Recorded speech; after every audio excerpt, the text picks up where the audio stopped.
Eng lawania political jokes kan mulo na san kachu politician aron tel lo wangania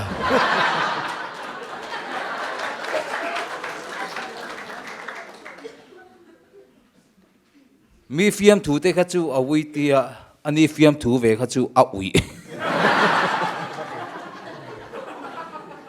hey kan ena kan just hi ramsa chang ta thut se kan ko host puma pui hei chu pular biar anianga pu roi te samuang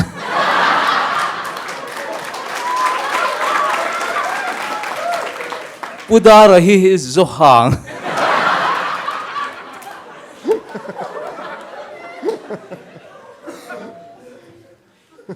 misiri pakhat po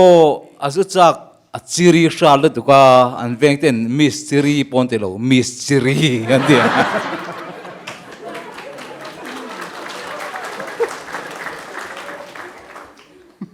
thirban henin kanuye ati khanglanga kareni namana motia mauro inan hol shep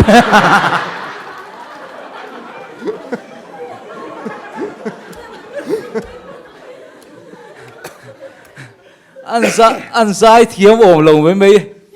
abial nu pula abial nu lung len nem turina zai ve abial nu na thren de anin leng kha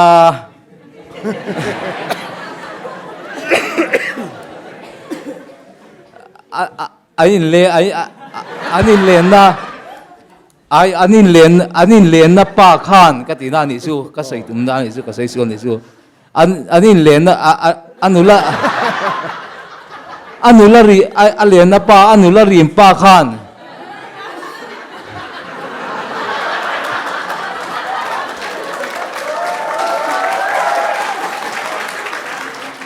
kain bo sai na ta po mi za sak veula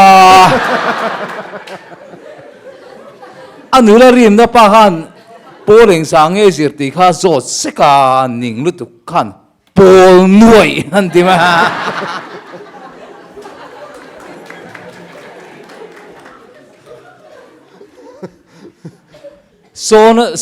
sona thak pe lu tu ka ngatinge soni itangun e me ma dia abak talen don dang kal hei nei